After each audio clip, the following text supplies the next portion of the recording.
Hi, this is Naroki5. I am going to be doing this until I die or I find something better to do. So please help me achieve this personal and, I think, noble objective by contributing to my Patreon or Subscribe Star. Link is down below. Every little bit helps. Thank you very much.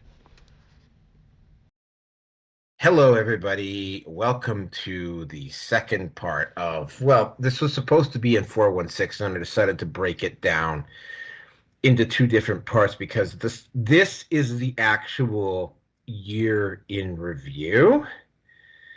Yeah, we at the end of 416, we gave an opinion on what it was personally like for the year.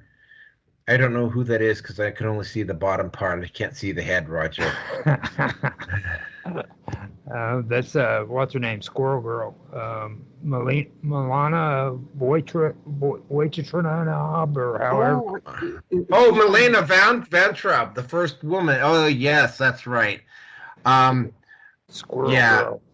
yeah. Oh my God. She's been on the. I think she's been on the Men Need to Be Heard podcast a few times. Yeah, the Miss. I've got to put my boobs up on display, and then I'm going to get offended and hurt when men comment on them. It's like, yeah. Anyway, Mommy so milkers. She don't have boobs. Mommy milkers. There's really no boobs. There's really no contours. Well, for an actress, that's actually not bad. I wasn't really looking at her boobs though. She's got nice hips. Boobs.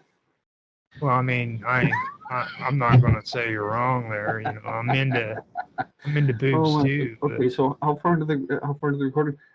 Okay, a minute 30, just like yesterday's. Yeah, no standards, folks. No fucking standards. Yep, absolutely not.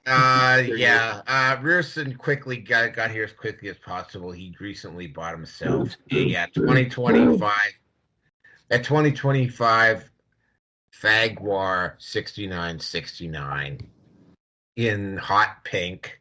He's quite proud of it. The gimp suit aliens are currently right now busy cruising around the city he lives in, looking for other people that have gimp suit fetishes to go have fun with, and leaving Rearson alone to do this show tonight. Well, hey, at least my preferred color is not purple, dildo purple. Yes, coming soon, the Jack Murphy Jaguar special. It was kind of my fault though too, because like the first thing you posted on the list was freaking mommy milk something. Mommy milkers. Well, that's what happened. Oh, here we go. There we go. I got the new color for the purple. It's the Jack Off Murphy purple color.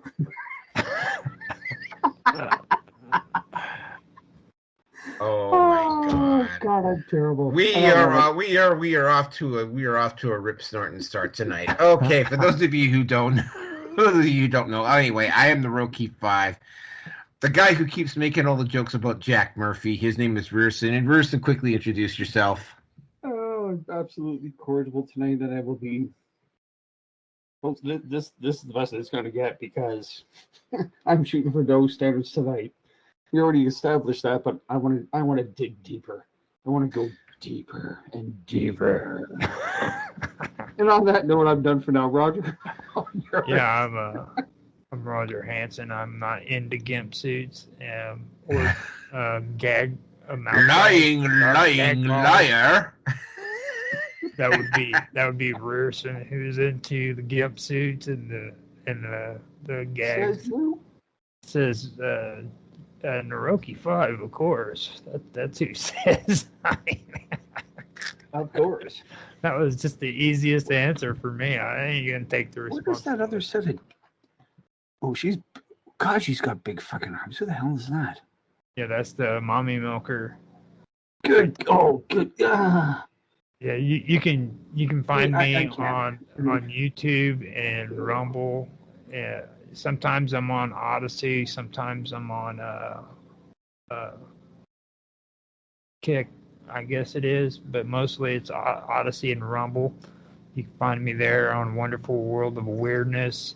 And right now I'm doing stuff concerning my Storyteller, which is another channel I got on there, and Earth. So you'll be able to catch me on those channels for both, or for Rumble. I've finished it up on YouTube for those channels, but that's where I'm mostly at right now. That's all I got. All right. For those of you who don't know, I am in order of size of number of followers: BitChute, Rumble, MGTOW TV, Odyssey, Brighteon, and YouTube. Been gaining a lot of followers on YouTube lately, which is really weird. Like, I've got You've been going on your way not to do anything on YouTube, and I know that. Yeah, no, it's weird. Like, I'm getting 60 hours a month viewing, which is really goddamn strange. Okay, well, maybe you have another stalker. I mean, fuck, that's already happened once for you for this year already, so who knows? Well, yeah, all right. So here's the here, and of course, I am at Patreon as Naroki5. Hopefully, man, when I start doing the live show, I might actually start gaining some followers there. But that's really all. This is the end of the year show. So we have broken it down into several parts here. First part is the Manosphere. Second part is culture. Part 3 is politics. Part 4 is the tech sector. Part 5 is just random news, and the last section, part 6, is the Canada selection. Is the Canada part of the show. So, without any further ado, let's just get into the Manosphere. Well, no, let's just hold off for a second. We had our personal we our personal takes on 2024. Before we start getting into a review of 2024, this year, in terms of the news, in terms of what happened culturally and whatever, bears a very striking resemblance to 2015, 2016. Now, when we do 418, which won't be until the new year, one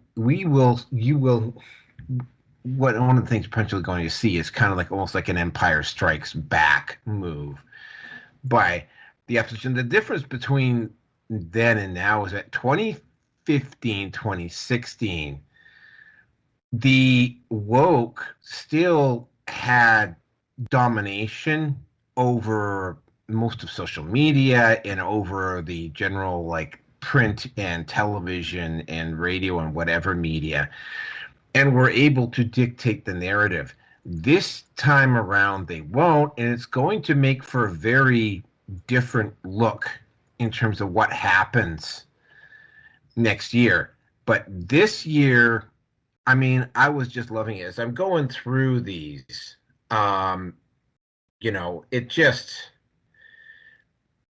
there's just a few things, like, for instance, in the Manosphere, part of this, the way the Tate brothers just absolutely, the way the Tate brothers kind of were able to beat the charges that were against them. The whole drizzle soft guy and women choosing the bear part was just out of this world.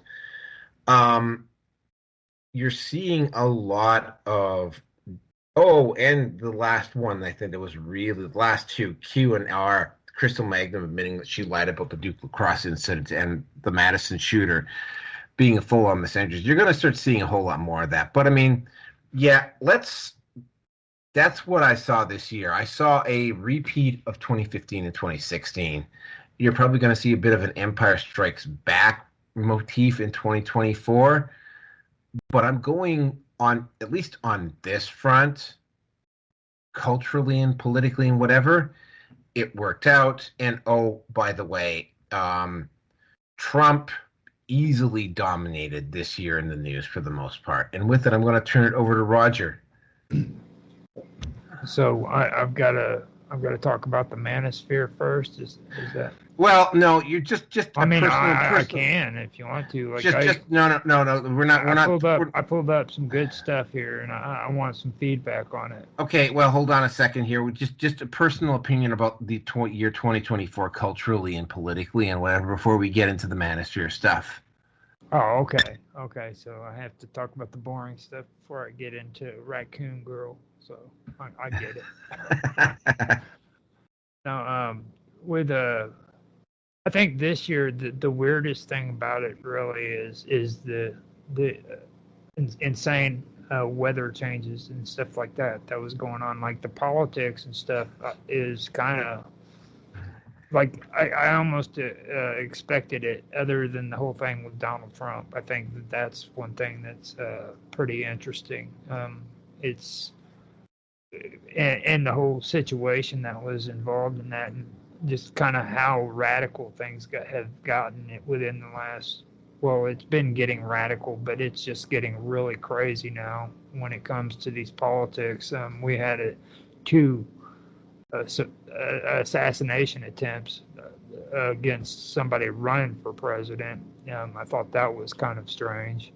Um, when it comes to the cultural, I, it's hard for me to really say that because for me, I'm not really much for getting out and being sociable like I used to be. You know what I mean?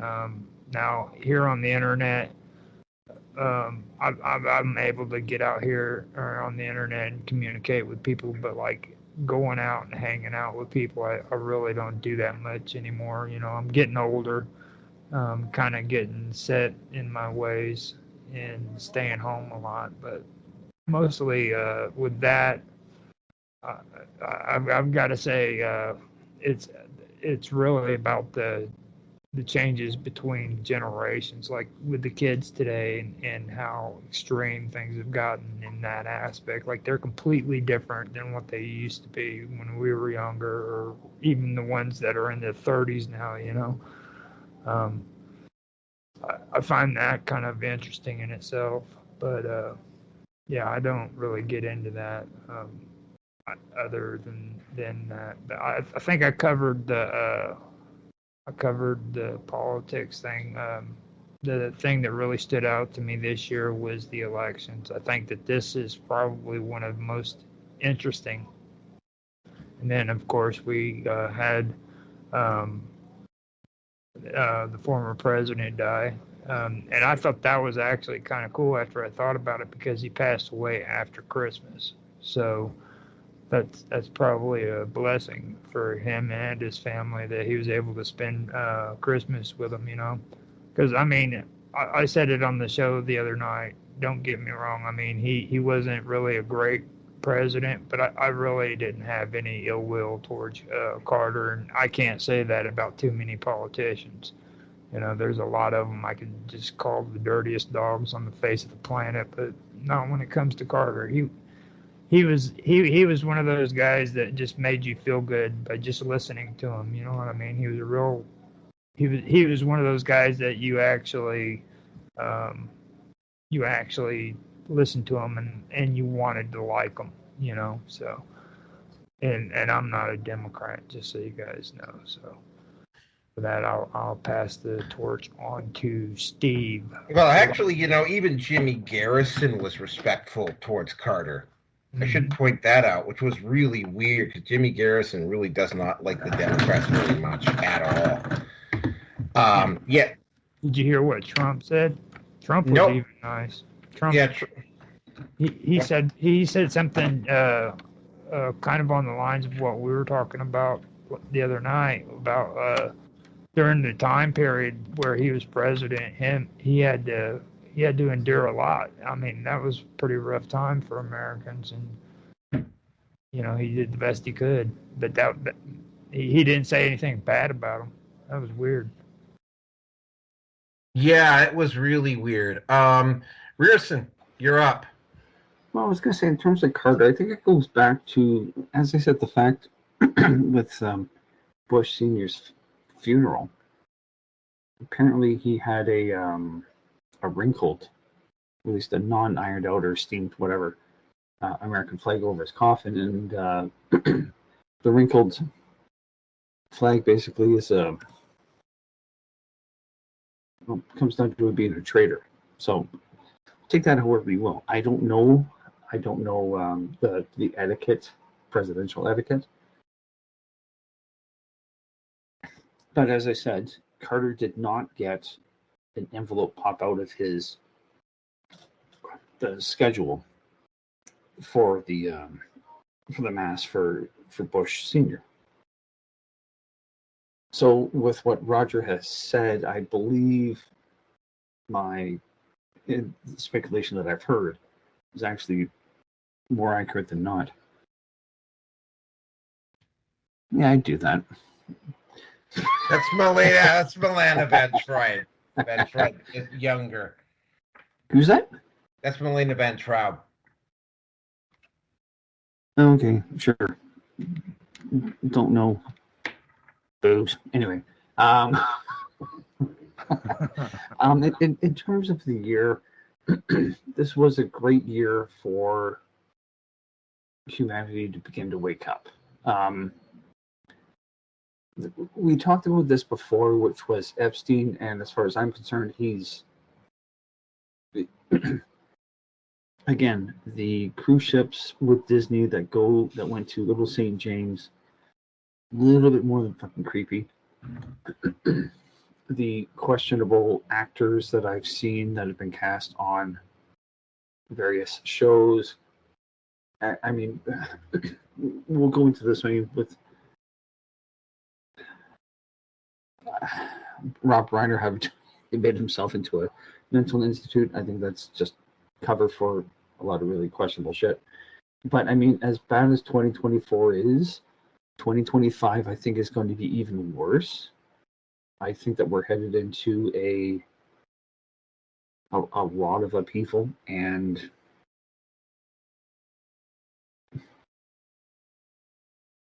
especially economic. I can't say it any other way. It's going to be a fucking shit show. I don't feel well. I feel safer living in the province that I do, between you and I, Naruki. But the Corporation of Canada, fuck, it's fucking done. But that's, we'll get into that soon enough. Yeah, folks, if you thought that 2024 was crazy, just wait. Just wait. It's going to get worse, but it has to get worse before it gets better. So, I suppose, as the saying is that Winston Churchill said it. Don't get me started on him, but that's another story. When you're running through hell, keep running, and that's all you can do. That's all we can do. So we'll see. And apparently, me, my son is giving Broadzilla, the warden, the spouse, a bit of a hard time. So I will be back. All right. We'll get started here. By the time we get to you, we'll have this thing going. All right. So, topic number 1, the Manosphere. A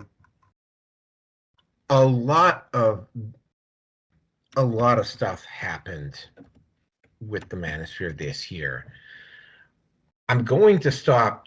It didn't, quote unquote, arrive this year, but it is clearly starting to get more attention. The current numbers of men that are currently involved in the Manosphere now, in the prime breeding age demographic, is somewhere between 3 and 3.5%. Now, that doesn't sound like a lot until you realize that in a classroom full of 30 guys, university students, at least one of those guys is probably statistically, there's about a 99% probability that there's one guy in a room full of 30 students involved in the Manosphere. A whole bunch of people sitting on the bus. There's probably one guy. There's a very strong probability that there's one guy in that group sitting there that's involved in the Manosphere to some degree or another. So it's not just a voice in the wilderness anymore. It's a voice in certain situations. It's a voice that's actually in the room. It's no longer just an offline thing. It is an online thing. It's the net result is, and you will see this when I start going through the topics here, is getting much more difficult for feminists to just spew rhetoric and be able to get away with it, or act hypocritically like Milena Van Traub did, where she puts her boobs up on display and then gets offended when guys comment on them, aka mummy milkers. You know, there's a few things. I mean, there's a lot of topics that happened this year, like way more than I was expecting. Couple of prominent Manosphere content creators both died. Coach Red Pill died in the Ukraine in jail. Spetsnaz, who is a MGTOW content creator, died in a car accident while on vacation. There's a lot of stories here, like the Daily Wire taking a run at the Manosphere. The warrants issued for the Tate brothers, the changing of the Boy Scouts name, the McCain Institute study. That is a significant one. The McCain Institute study was basically a government quote unquote think tank, and they had this metric, and the reason why they came out with the McCain study was in order to, and this is something that I think what they were going to probably do if they were going to do out in the open, if say Harris had won.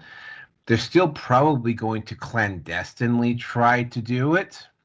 They're going to start probably later on this year. They're probably going to start, well, they're going to have to. They're going to start having to go after the Manosphere, at least at first in a clandestine manner. But I mean, yeah, the McCain Institute study was basically a fraudulent study. Where is basically used to justify actions against a group and have some quote unquote research behind the justification. There was Great Britain. Great Britain in particular. Great Britain had seemed to have an issue with both the Manosphere and the Tates. Now, it should be duly noted that the Romanian case against the Tates just fell apart this year. And by the way, when I talk about the Tates, and some people accuse me of being a Tate fanboy, I am not a Tate fanboy. Okay? Bottom line is, though, is that he is the most recognized person in the Manosphere, and he is the one that the establishment has chosen to go after. And there's multiple reasons for choosing to go after him, as opposed to, say, Fresh and Fit, or Rollo Tomasi, or whatever, or Donovan Sharp, or some of the other content creators that currently exist in the Manosphere. They picked Tate for a reason, and well, I'm not going to go into all of the specific. Well, actually, no, I will go into the specific detail about Tate that stands apart from Rollo Tomasi or Donovan Sharp or even Terrence Popp. Well, strangely enough, Aaron Clary and Andrew Tate actually sound very similar. Andrew Tate is one of the guys in the Manosphere who has been, and this is something that you'll never hear the mainstream media talk about Andrew Tate. Andrew Tate is him and Aaron Clary and a couple of others are openly talking about, yes, the system is corrupt. Yes, you need to get yourself effectively into a position where the government has no say over you. And you need to get to the point where you're checking out of the system. You know, that is something that Clary talks about, although he doesn't drive around Clary doesn't drive around in a Bugatti and act like a big shot, whereas Tate maybe a little more, I won't say a lot more unsavory than Aaron Clary is. So yeah, that is one thing about, say, for instance, Andrew Tate that, again, the mainstream media doesn't want you to know about. But as we get later on into the year, I mean, we start seeing feminists just like literally like engaging in self-own. So they did engage in a real serious self-own earlier in the year, like when they decided to start choosing the bear. And choosing the bear, well, for one, I live in bear country. I had a very close encounter with a bear back in 2016. We have lived in bear country. Yeah, both of us have lived. My closest encounter with a bear happened back in 2016 when I was working in this camp, and there was a bear around the camp that kept wandering into the camp. And I suspect it was just it wasn't a cub, but it was a newling. Like it had just been released by its mother. Okay. And yeah, so it wasn't a particularly. Yeah. I remember you telling me about this. Yeah, and I stepped out into this wide open area, and the bear just kind of like popped up out of nowhere. And we were both shocked and surprised, and we both took off running in opposite directions. Now, bears are pretty goddamn fast. You know, like if this newling had wanted to chase me down and take me down, it would have. It didn't, because it was a black bear. You know, the number of excuses I saw over choosing the bear and the way feminists acted like it was an own, even though you explained to them like all the specific dangers involved with bear, just kind of left me like gobsmacked.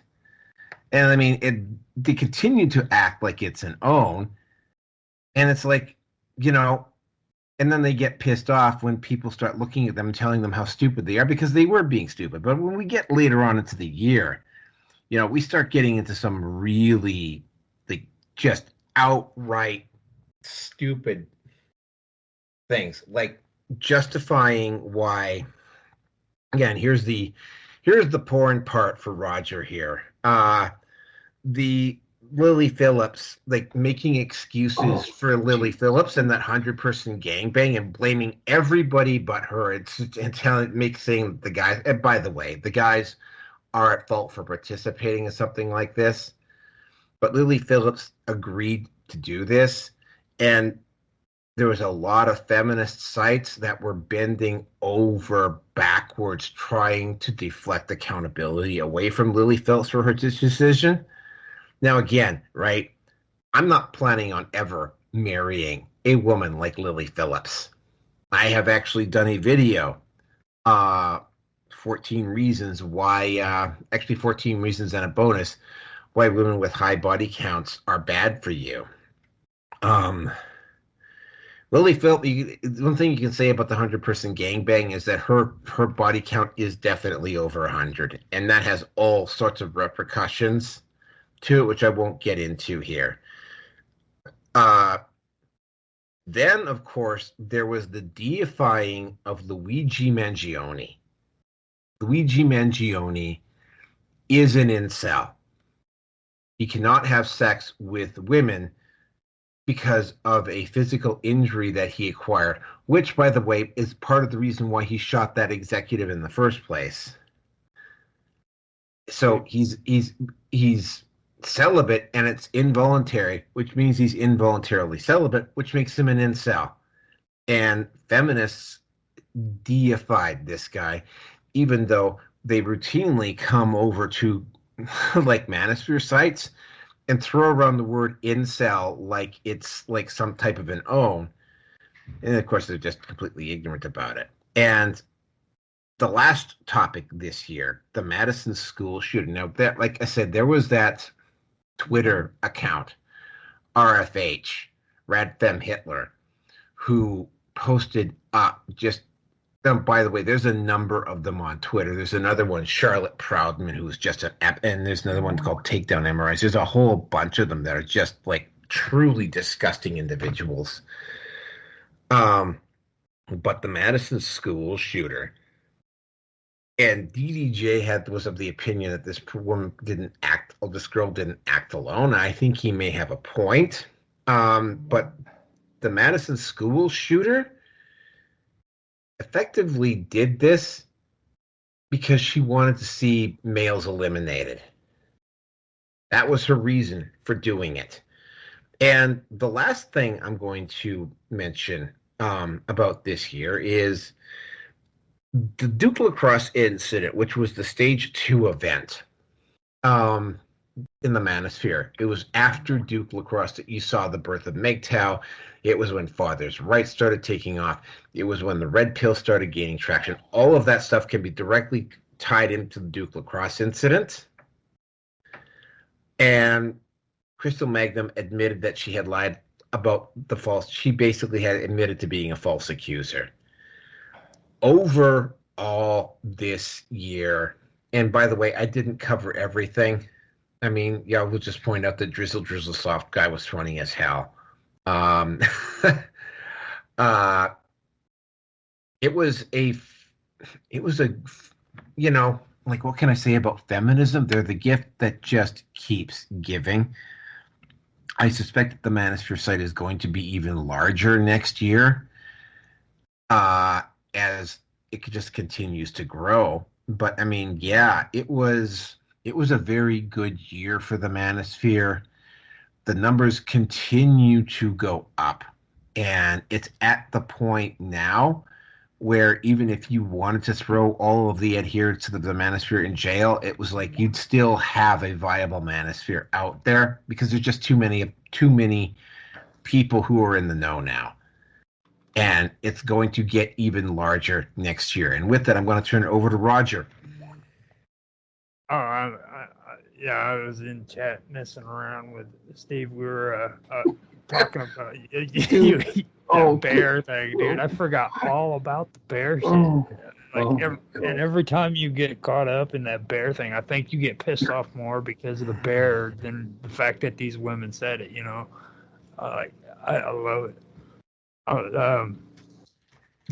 It's crazy when you mentioned that the first time because I turn around and I was actually seeing ads about it and everything, and it is pretty ridiculous. And they've made an entire campaign, it seems, of all these feminists who said they would choose the bear rather than be with a man. And I still have an issue when it comes to the thing about the shooter being forced into celibacy. I just don't really think that that's even possible, you know, because like for me personally, I chose to be freaking celibate, and you know, I'm not like the best looking guy in the world, but I'm not, you know, ugly at the same time. And like, let's just face it, there are ugly dudes in this world, but for every ugly dude, there's an ugly chick. So it's kind of like a back and forth thing. If you can't get laid, it has nothing to do with you being forced to be celibate. You know what I mean? There's somebody for everybody. It's just maybe you need to lower your standards or something like that. So the last time when we talked about that, that was something that I had forgotten to mention. You know, there is no excuse for a person to say that they're like being forced to be celibate. Most of the time, people who are celibate did it because they made a decision about some shit in the past. There's two things about that. One, the solutions about how to direct your sexual energy to something else. That technology has been around over 100 years now. It's been around for a lot longer than 100 years. And, well, I mean, Think and Grow Rich. Napoleon Hill wrote that book in 1935, and it obviously he had gotten that from somewhere else. So it's been known about prominently for about 100 years. And So there's options available, and there's also the internal validation versus external validation, and it's I mean, Well, it's still you're voluntarily choosing not to have sex. Now, these guys are saying that you're involuntary. It's like you're not volunteering to be celibate. You're being forced to be celibate, and that's nonsense. You're choosing not to be celibate. That's voluntary, and that's what I chose. It's not saying that I'm going to always be celibate, but I chose not to be, to have sex at this point in time in my life. And there's people out there who possibly have really, really bad looks and think that they can't get laid, and that's where I'm coming from. That's the only place where I'd see where people could possibly say that. And even then, it's not true because they can always find somebody who's just as ugly as they are, you know what I mean? Um, or have any kind of problems that they have. Like, there's certain women for certain men and certain men for certain women. Just lower your freaking your like, men have this high expectation of what everybody wants a supermodel, you know what I mean? And sometimes you're not freaking good looking enough to have that freaking supermodel, you know what I mean? The same thing goes for women. um, it's all in a matter of what your choices are. You have a choice with all that, and I remember whenever we talked about it the last time, that was what really rubbed me the wrong way. It's like these people honestly think that they don't have a choice in the matter. And yeah, I agree. Supermodels are usually skinny. I don't like supermodels today because they look like skinny little boys, like teenage boys. Um, uh, Women should look like women, and men should look like uh, men. And I mean, even like these gay dudes, you know what I'm saying? Rock Hudson was a freaking gay man. He looked like a man. That has nothing to do with what you choose as a gender. It's just you were born with that organ, and you need to act the way that organ is supposed to be treated. Freaking a man acts like a man, and a woman acts like a woman. A woman should have no problem with dressing up and looking nice when she goes out. She shouldn't be cutting her hair off and trying to act like a man, like a bulldog. You know what I mean? Because she freaking likes women. That just makes no sense whatsoever. It's okay for two women to freaking like one another and freaking dress and act like a woman. Just act, you know what I mean? So that you vetted me into that with the supermodel thing. So that's wrong, Naroki. I started going down this path the last time because you guys were talking about the skinny supermodels too. So I'm gonna cut it short and let Steve take over.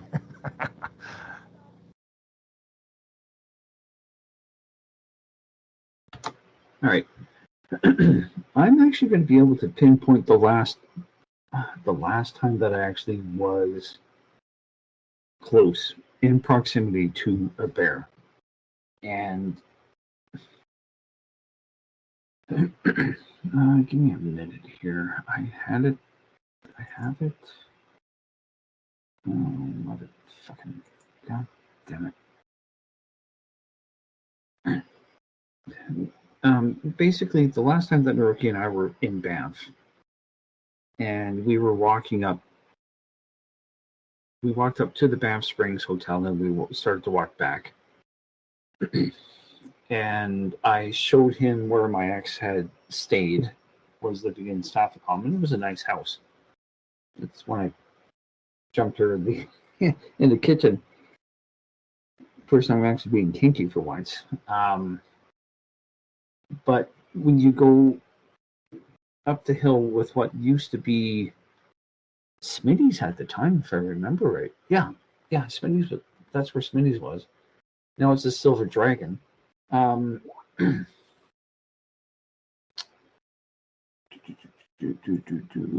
have to find that again here. Let me just back up. Cascade Gardens. I just want to see the layers here.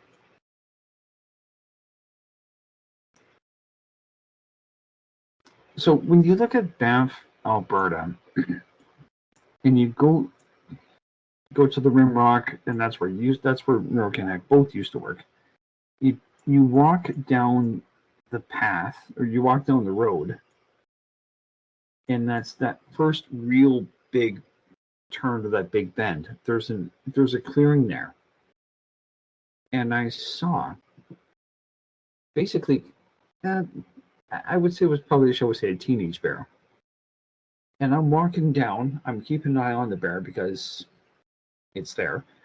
And there were 3 or 4 times, I believe, that when I worked at the Rimrock from the main lobby, which is on the 7th floor, it's really fucked up. I won't go into details. But from the lobby, and I worked in the lounge, which was overseeing the lobby, once in a while you would see a black bear walk through there, and hotel guests would all clamor around, just kind of go, "Oh my God, look at that!" Click, click, click, click, click, and there it was. And I enjoyed the walk from the Rimrock down to the Banff Springs or along the road going into Banff. And before you hit Valley View and before you go to Middle Springs, there was the clearing on the right, and that's where I saw the bear. And nothing personal, Roger, but there was an American that was driving up in his car with his family, and he said, "There's a bear over there," kind of that kind of accent. I looked at him and just said, "Yeah, damn bear out of here, motherfuckers." See, if you want to hear the voice right, you ask an American to do it. It's like, "Oh my fucking God, there's a fucking bear." Well, that's pretty much what it was. There's a bear over there. I'm kind of going, "Yeah, dude, buddy, yeah, I fucking know." Yeah. And it was just one of those. I wouldn't be the least bit surprised if the bear was as nervous looking at me as I was looking at him, because I was keeping. If that bear decided to charge, I was fucking done. But I was at least trying to be aware of the bear's proximity. And if some dumb fucking cunt thinks that she would prefer a bear over a guy, I would say, okay, great. Here, this is where I was. This is where the bear was. How the fuck are you going to feel? And you know what? Chances are that useless twat is going to keep her mouth shut because she's going to get owned. So, did you put in the Manosphere content how badly trained or the absolute shit results were with the Banff Female Brigade Fire Brigade? Norky? No, that was 2023, actually. Yeah, he's trying to keep up on the days, man. You're like old school. Shut the fuck up.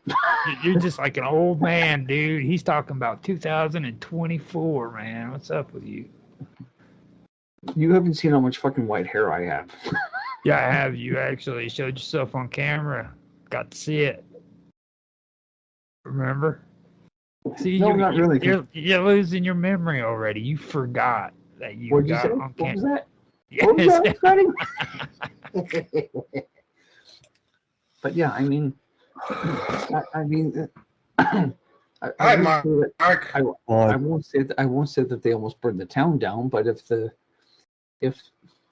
guys were not there to curtail and contain, those stupid fucking useless women would have burned down. It would have been damn close for them to burn down the town. I wouldn't be surprised by that. So anyway, I'm still in the red pill rage, and I hate to say it, but I'm enjoying it. I can't. I don't know what else to say on that one. Let's see. Daily Wire. Yeah. Yeah, those guys can go fuck themselves because they're guys and not women. What's the deal with what's the deal with the Squirrel Girl though first? Because I wasn't around, I guess, when you guys were talking about that. Oh, okay, Milena Van Traub. Okay, this was right at the start of the year. Milena Van Traub did this commercial where she put her chesticles up on display. The net result was, of course, on her Twitter account was a various degree of comments called about mommy milkers.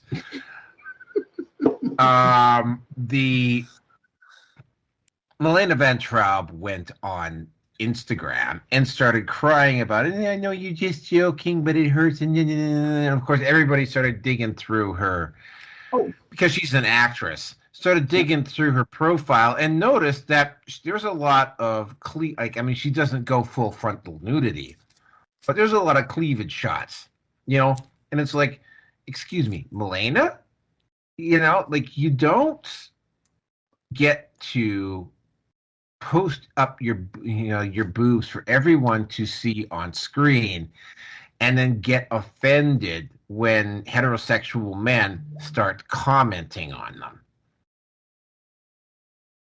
And it was like, and at the time I went to Milena Van Traub's Instagram, and she had a typical boilerplate Hollywood, except of course she's actually married and has a kid. But I mean, she's got the typical Instagram Hollywood actress account where she's got all the support for all the woke stuff and everything. And the other part on it was that, of course, because she's a Hollywood actress, she has just enough content on her Instagram to suggest that she might swing both ways, even though she's married and has a son. So it's like, no, it could be a publicity stunt too, or maybe, just from my take on it, like if I was married, I would be like encouraging my wife to have sex with freaking other women so that I could have a threesome. You know what I'm saying? Yeah, typical you. That's like one theory, but another one is it could be just a publicity stunt. It could be. That was the Milena Van Traub, and that happened right at the start of 2024, which is why it's the first one up on the list. It's not because it's the most important. If I was going to pick the most... It was the most important, actually. Yeah, it was. She's got a nice little butt there, dude. I'm going to say probably the most important one was, the one that really stood out to me was towards the end of the year when feminists really started going off the rails. Putting Luigi Mangione up on a pedestal. Mangione is a fucking incel, period. He's celibate. It's involuntary. He's involuntarily celibate. That is long form for incel. He's a fucking psychotic incel. And it's just like they just started really going off the rails late in the year. And we got a very early taste in that when they chose the bear, but it really started getting bad towards the end. The McCain Institute study, though, I think is probably the most because the United States is actually going to be making a vote, and we're going to be talking about this when we get back to regular news again on January 1st for the U.S. version of the Online Harms Act, which just recently got defeated in Canada because Trudeau had to prorogue the House. So everything in the House has been suspended. But they're having a vote of this in Congress and having it in the Senate. And I suspect that they're trying to get this through as fast as humanly possible before Trump gets in, which is, again, right. Kind of what I've been expecting. But we're kind of getting off topic here. But You're doing good. I think you're doing good right there. That was actually good information because I didn't know that they were getting ready to try to do a United States version of the Harms Act. Yeah, they are. It comes up for vote. I have personally got a few views on that one, but I didn't want to derail. We're actually talking about the Manosphere right now. But anyway, that was the one. The McCain study is going to be the one part of this that I think is going to be the one that has the longest lasting effect. Because they're going to be using them just like how they used the CSIS study to try to censor online content for a few years. They're going to try to use this McCain study as certain government is going to use the McCain study as an excuse to come down on the internet, on the Manosphere. Does anybody else have anything more to say, or can we move on to the next topic?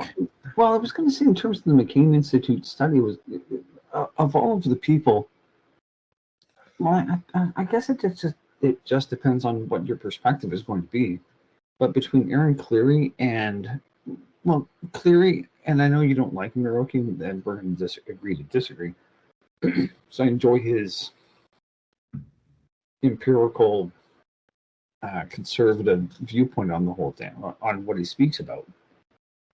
But I mean, I think that the reason why they really went after him is because he's calling out the bullshit for what it is. But what got me was Sandman, and he's relatively benign. I don't know what else to say it, really. Well, Sandman is a guy who, Sandman is like me. He's a full blown MGTOW, and he will always be a MGTOW. Yeah. It's been speculated by Hammerhand and by a few other people in the Manosphere that had Sandman not been doing like MGTOW content, or had YouTube not been so actively trying to suppress Sandman's content, that Sandman would be well over 1 million subs at this point, as opposed to just having a 250,000, which is what he has now. Yeah, I'm shocked around that, because he's branched out into his Sandman memes of the week sort of thing, or memes. Yeah. Of the day. There's lots of those. There's a lot of me. The feminists are just ripping through the memes. Like, that's part of the reason why I wanted to start doing a live show. I figured it out. Okay, Milana was the freaking AT&T spokeswoman. Oh yeah, that's why I knew. That's why I liked her. I just had to Google and figure it out. You guys need to tell me this good stuff. Everybody loves the AT&T chick. Okay, Mark does not know who you're talking about. So I know who you're talking about, but I'm not aware of connection with AT&T. So she started out. She got big because of the AT&T commercials that she was on. She used to be the spokesman for the commercials, dude. She's like, everybody loved her, dude. I love her boobs. Pictures. I want something to be beaten up. I want something to be Jack Murphy beaten off. The whole Spider-Man thing. I think somebody needs to do that with her, like dress up like Spider-Man and let her put him in the closet and watch as she has sex with somebody. I think that's something that Steve should do. Put like a ball gag in your mouth and make you sit in the closet dressed like Spider-Man.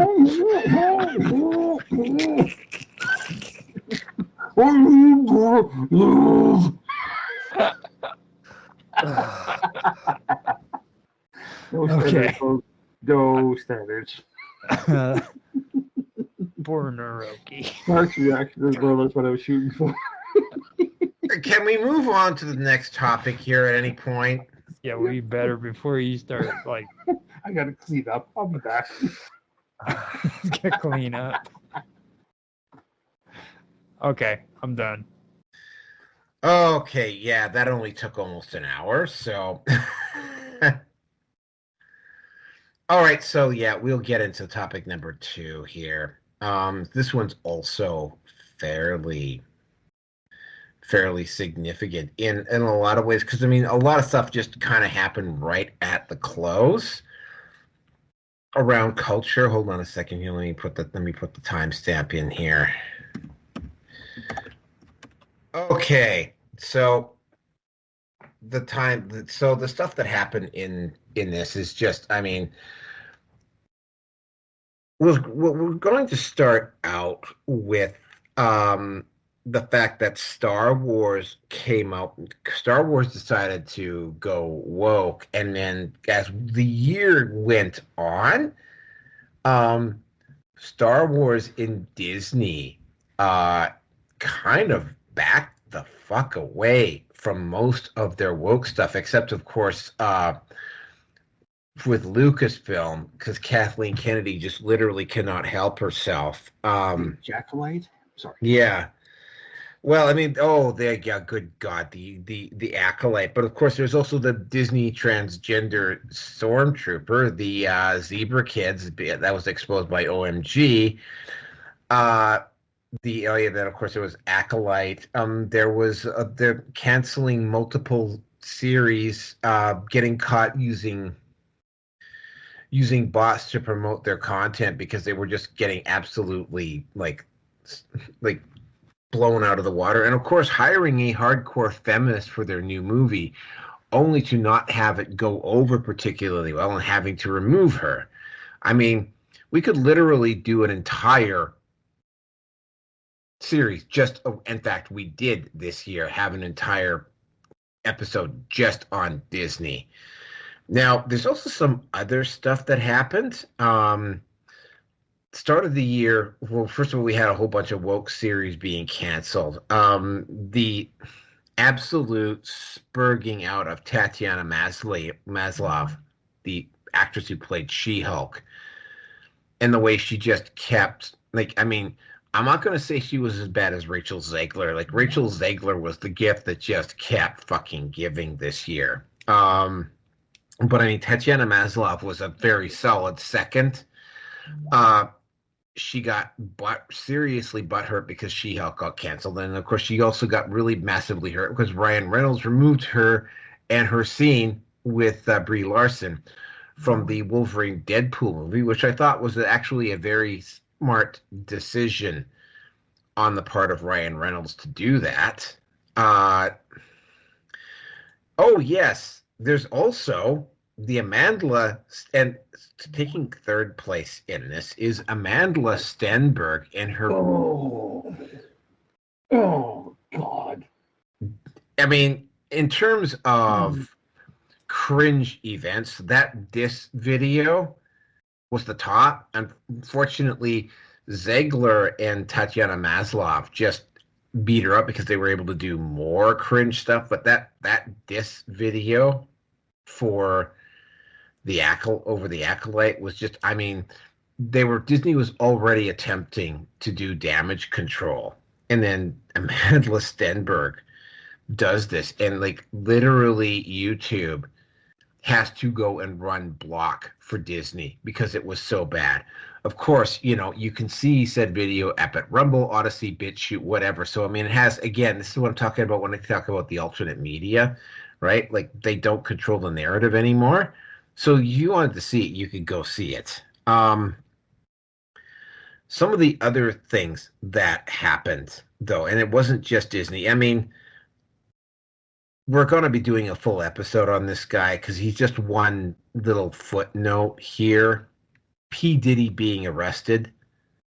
I mean, that has had of all of the stuff that happened, despite what happened with Star Wars, I think that is probably a hammer blow from which Hollywood is never really going to recover. I mean, they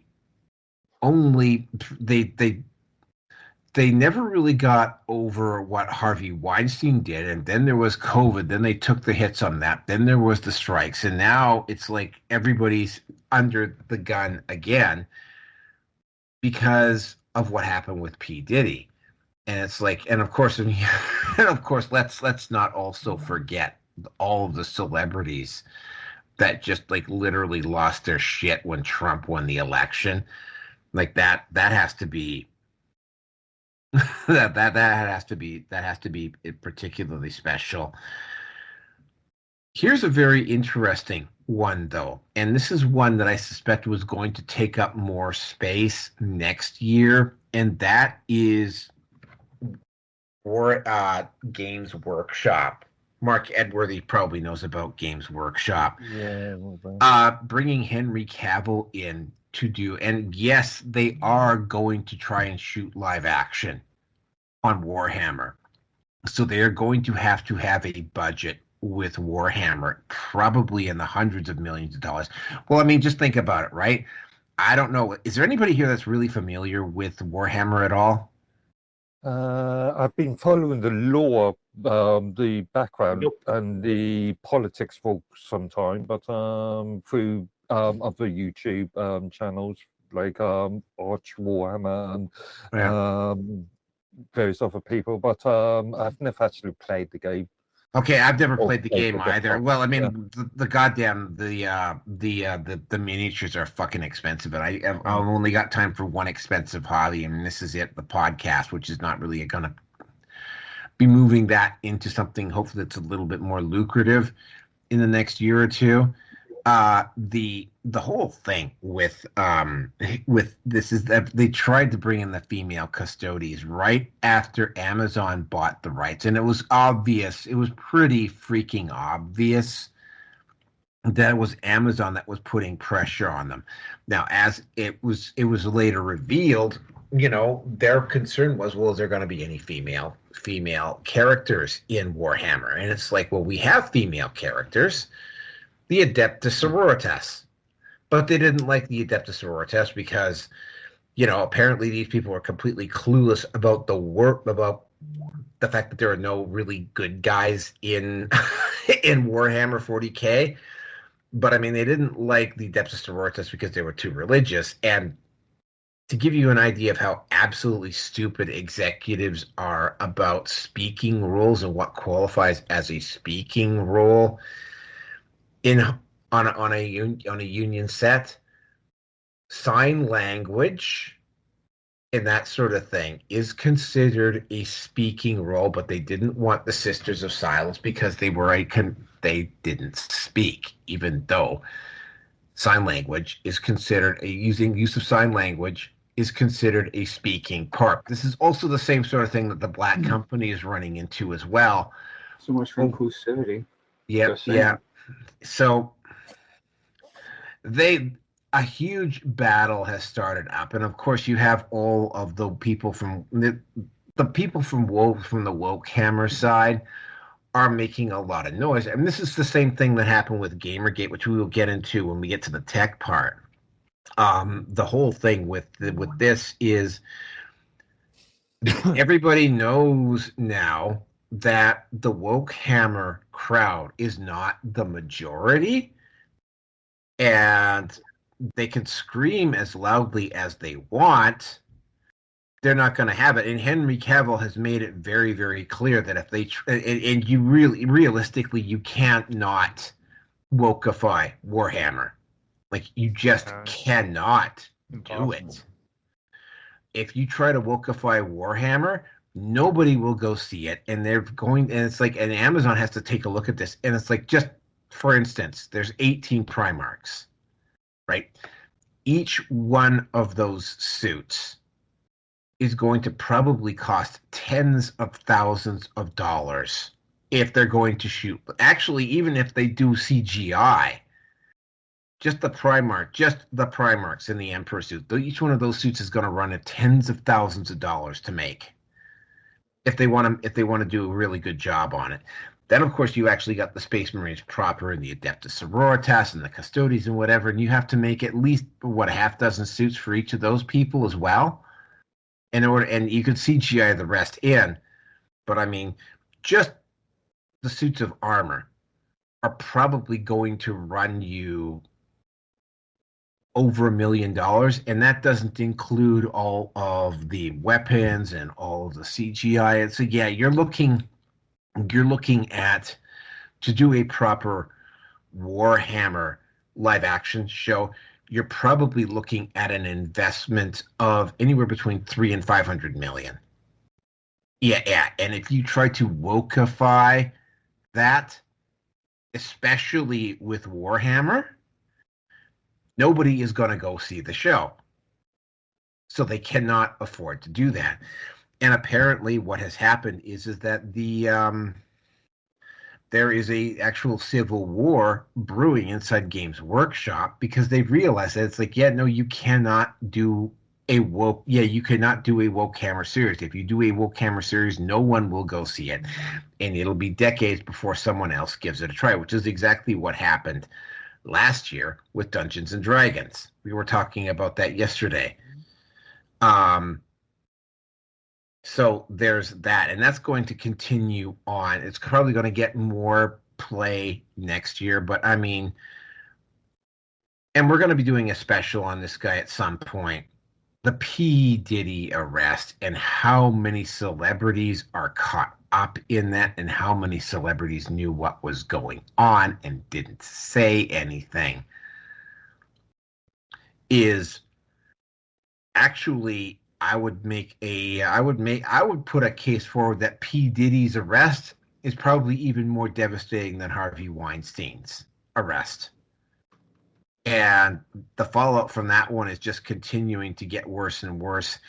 Oh, and overall this year, in terms of movies, I think they actually bounced back this year a little bit. They made more money than they did in 2023. Here's the issue, though. I have a very strong feeling that's going to be what we call a dead cat bounce. And there were a couple of really good movies that came out this year. The Wolverine Deadpool movie was fucking hilarious. The Fall Guy movie with Ryan, the guy who played Ken in the Barbie movie, not Ryan Reynolds, the other Ryan. Gosling? Ryan Gosling, yeah, he played a really good Fall Guy, and that was a decent. It was nice having Lee Majors do a cameo right at the end. That was also a very good movie. But here's the thing: this is something else that happened this year. You had good movies that didn't do well because they were marketed as woke crap, and they weren't woke crap. So, I mean, yeah. Interesting year. Oh, and we cannot finish this off without mentioning the fact that two of the most prominent documentaries, including Matt Walsh's Am I Racist, was just completely snubbed by the Oscars, even though it literally garnered more revenue than the next four documentaries put together. And of course, Elon Musk threatening to buy Wizards of the Coast. That one's going to also probably take a little bit more space up in 2025. And yeah, Rob Reiner checking into a psych ward over the election. More power to the guy. And with that, I'm going to turn it over to. Well, actually, I want to turn it over to Mark, and then I'll turn it over to Roger. Okay. Quite a few things there to think about, actually. I've not really been following the P. Diddy thing. So, well, it's just celebrity culture that I'm not overly interested in. The Warhammer thing.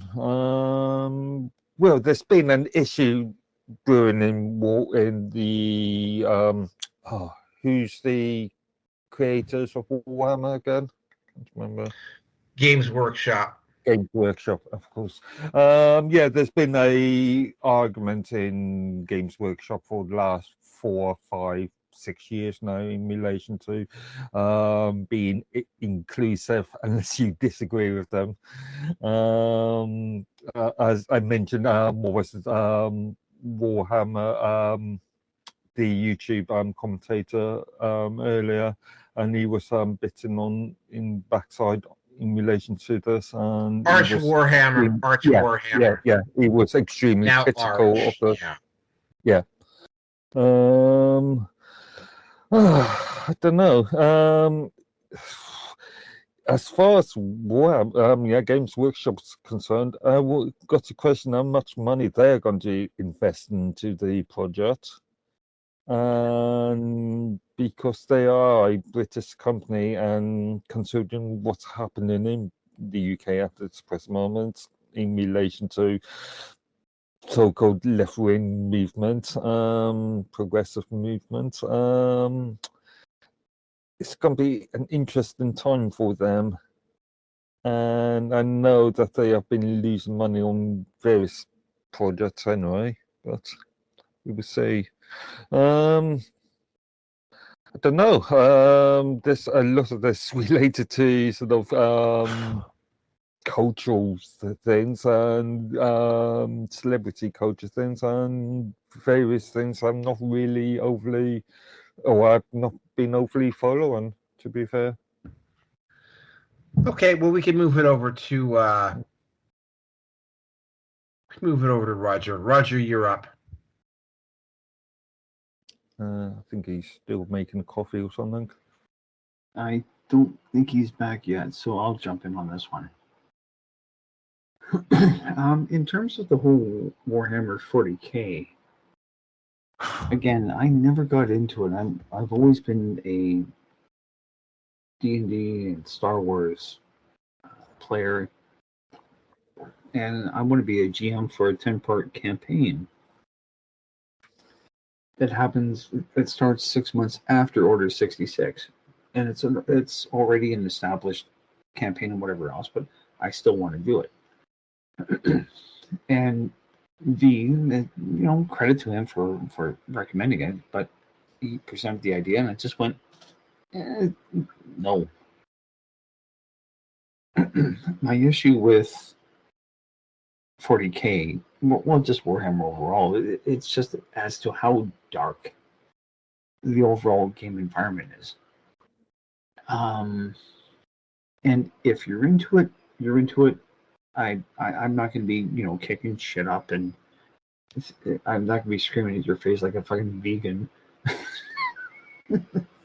Like we did that one topic in, what was it, Antlers in Toronto, Mississauga, something like that. Oh, that was in Toronto. Yeah, good God. Yeah, that was years ago now. Yeah, it was. But I mean, I'm not going to be some vegan that's going to be screaming to everybody that's not eating vegetables. We need them, don't get me wrong. But, to each their own. And those dumb fucks, more often women than men, but the guys are really only there hopefully to get some food tank. But anyway, yeah, I know, Mark. I know. In terms of, I had a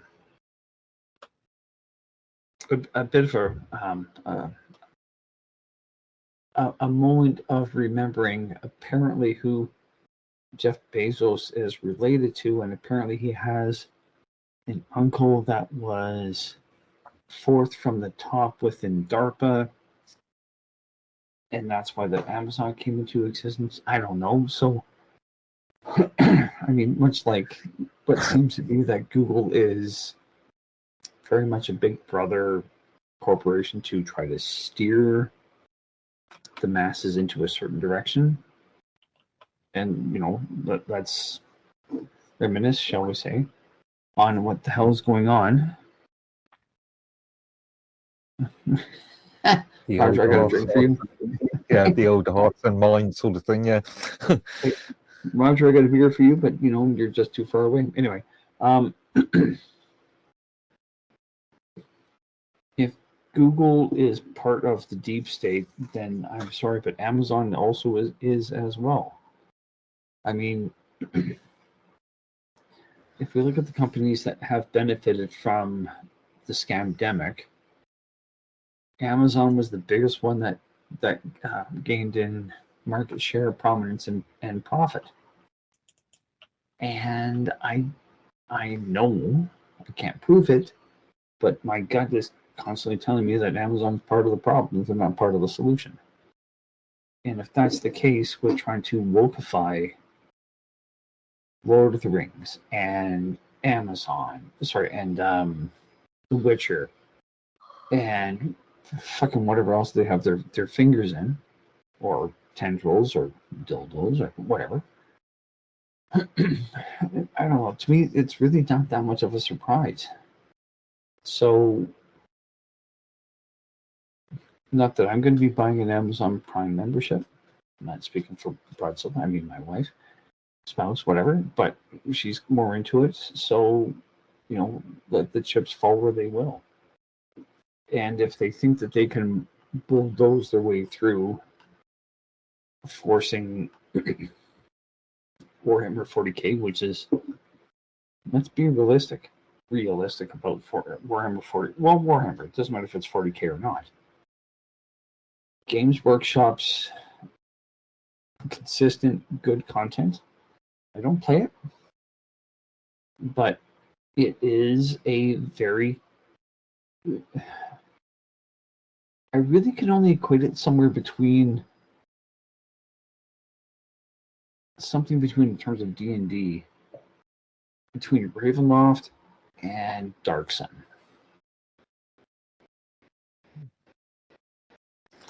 I can see you're really working on that one, Mark. So yes, it's something that you mentioned, and I'm not so sure about. Is you mentioned that Amazon could be, I don't know, part of the problem, so to speak. They are. I would argue that sure they have been, but they've got to follow the money. So if consumers if they're seeing less uptake from consumers, if consumers are cancelling contracts and so forth, then they've got to acknowledge that and change their attitude, I suppose. Well, for me, at the end of the day, given the shit show train wrecks that Amazon Prime has produced for, I can't even call it a TV series, but I'll call it a TV series for lack of a better way to say it, for streaming. I mean, Rings of Power has been cool. Thank you, gentlemen. I mean, Rings of Power has been just god awful. I mean, Lord of the Rings, Middle Earth, whatever you want to call it, was created by a linguistics professor because he put together a language and then he built a story around all of that. And I can see a very strong Viking influence with the Dwarven runes. The Elven script looks like it's Sanskrit, which is, Indian and whatever else. And I used to play Lord of the Rings online, and I enjoyed it. It was good. I've got a lifetime membership, just like I have a lifetime membership for Star Trek Online. But I don't play those games anymore because it's too easy to make it into. It's either too much to keep on top of, and you have to constantly just be grinding, and it doesn't work for my relationship. I'll just leave it at that. But again, like I said, though, is that apparently Bezos is related to someone high enough within the DARPA hierarchy. And Amazon went from a book company, a book selling company, into what they're right now. And shit like that doesn't happen overnight. It just requires time. And it requires patience, and it has to roll out in stages. And look at the monstrosity that it is. Look at the monstrosity as to what it is right now. And it worked out quite well for Amazon to profit pretty much at the expense. My apologies. Pretty much at the expense of small business. And what, kind of as an arbitrary question, this is not specifically at you, Mark, just overall to the audience. And if anybody can answer, that's fine. I'll be happy to hear it. But what has Amazon put out that is not woke and has been successful? And I think we're going to be rather hard pressed. Amazon as a big company in itself, not including their film, TV, streaming services. They still produce a lot of. They've got a lot of subsidiaries, Amazon Web Services, the Amazon storefront, and I'm wondering if Amazon's treating some of their productions as lost leaders, so to speak.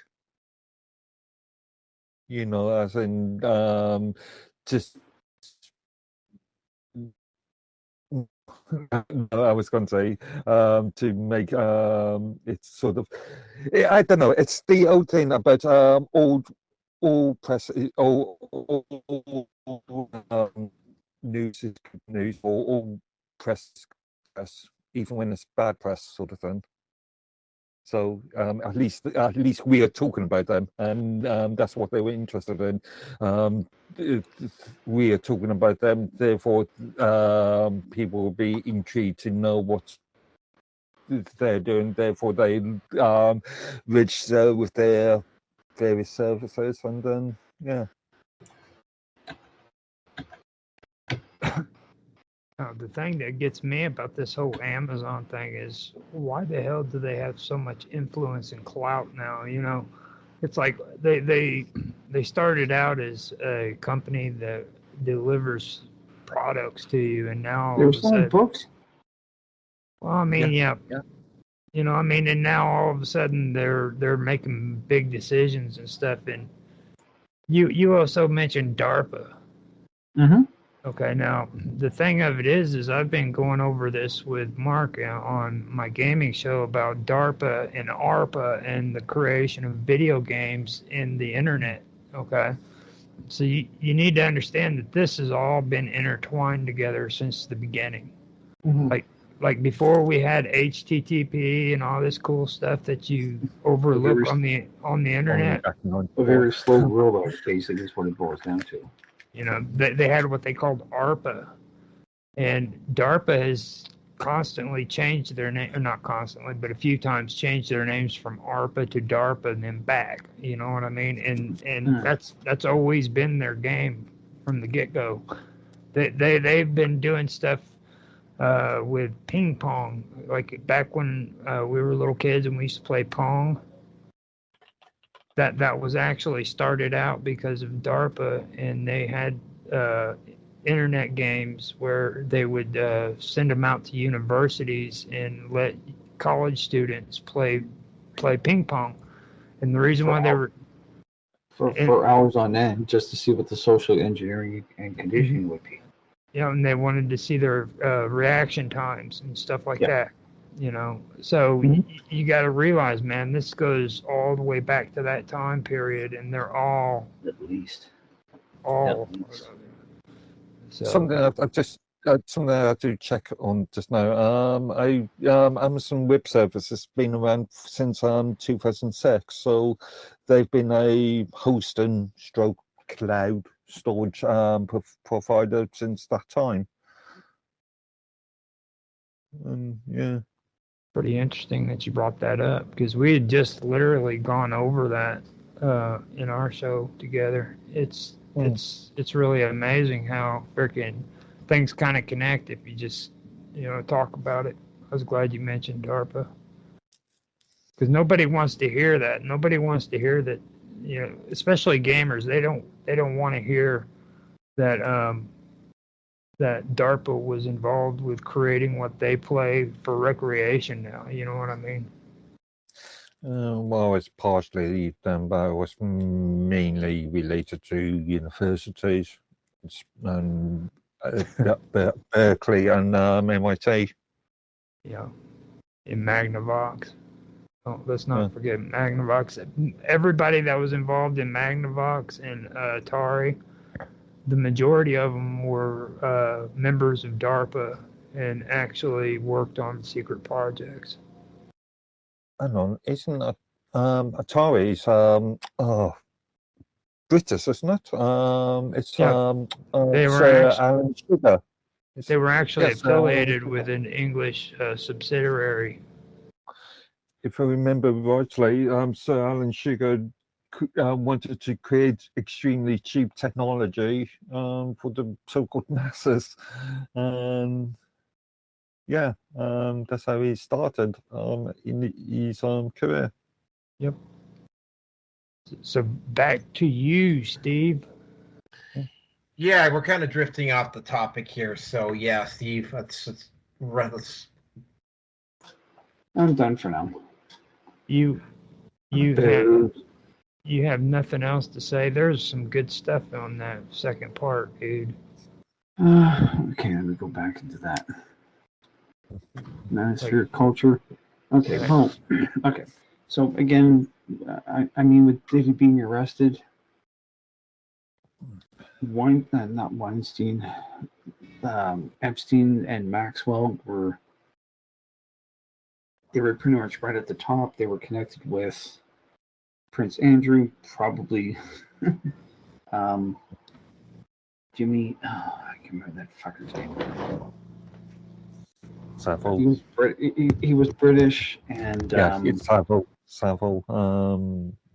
Jimmy Jimmy Savile. Savile. S-A-V-I-L-E. Yeah, Savile, yes, yeah. Jimmy Savile was probably one of the worst, and he was quite well connected with Prince Charles. We'll leave it at that. Disney caught using bots for more content. Yeah, fuck whatever. In terms of She-Hulk getting cut from Marvel, sorry, but there's a lot of shit that Marvel has produced. Whatever. Mhm. Oh yeah, Charlene obeyed Chanel. Oh, good God. That woman migrated to Brampton, Ontario. I was born in Halton Hills, as christening at the time.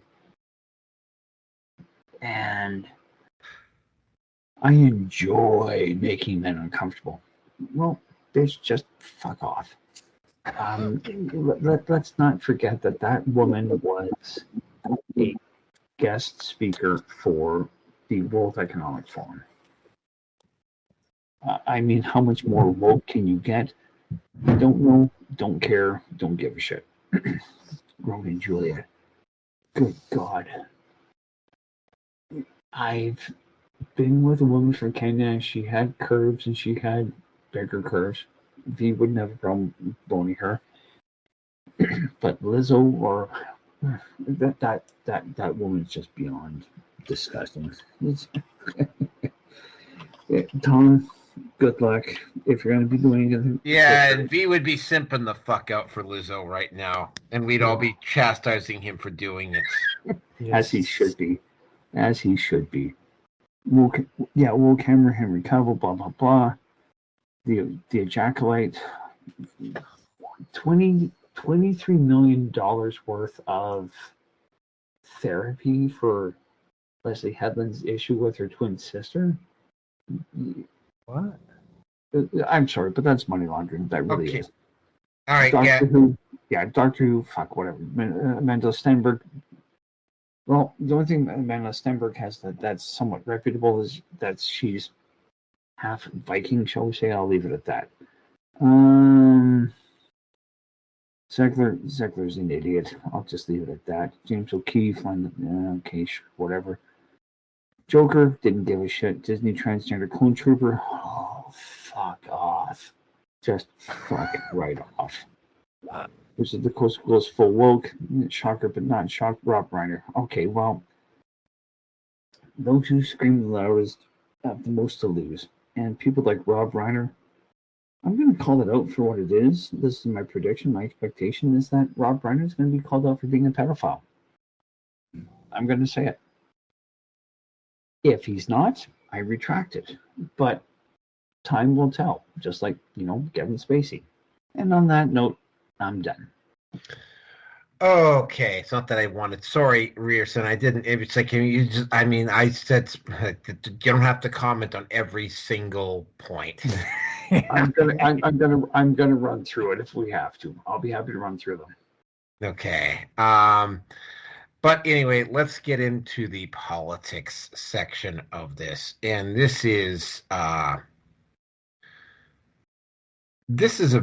it's dominated effectively by three issues: the Donald Trump election,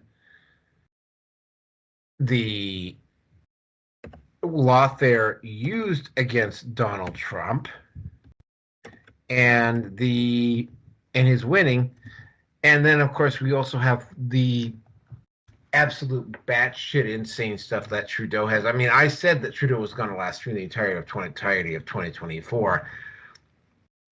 I thought for sure that the NDP wasn't going to be forced to. I didn't think that the NDP was going to be forced to have to like commit to engaging in a non-confidence motion the moment Trudeau brings back the the House. I suspect because again, Jagmeet Singh qualifies for his pension, I think, in February.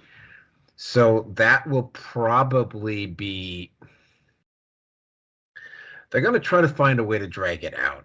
But I mean, there was the absolute bullshit insanity that, I mean, that Justin Trudeau pulled. But I mean, and then of course there was a third lesser one, which I think Mark can comment on, which is the way Britain has just basically gone to almost like full on tyranny at this point.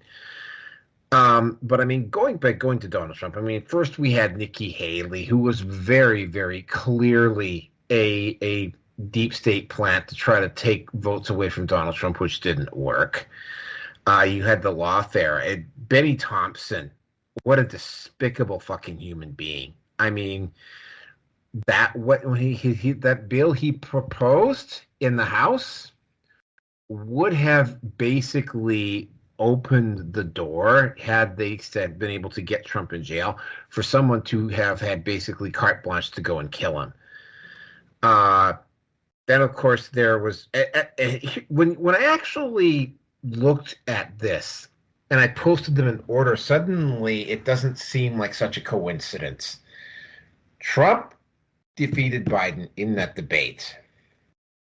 Project 2025 came out shortly afterwards, and then less than a month later, there was the first attempted assassination of Donald Trump.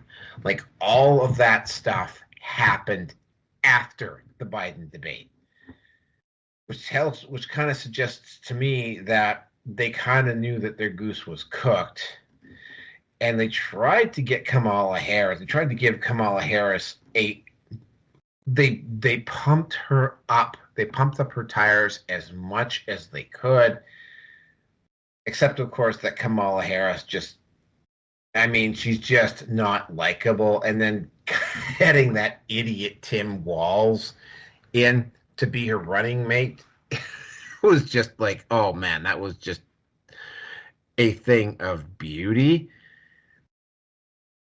The really weird part about Wall Street having put all of those basically bets on Donald Trump being assassinated the day before, that again, that has achings of 9/11. And then, of course, there was the response. You had Robert F. Kennedy dropping out. You had Elon Musk throwing his support behind Trump. Alan Lichtman, Professor Alan Lichtman, the guy who had all of those key points and tried to convince everybody that Biden was going to win by dishonestly interpreting his own data. I hope whatever happened with Alan Lichtman, that he got a fairly substantial payout for doing what he did, because I mean, he has completely discredited himself as an academic. Then we get into later on in the year, but we have Trump's appearance on Joe Rogan, which I think is what really put him over the top. Of course, we had him winning the election. And of course, there was all of the stuff that happened afterwards, the blowback, the whatever, his putting his hammer down on immigrants. By the way, I saw a story. The rumor has it that they're gonna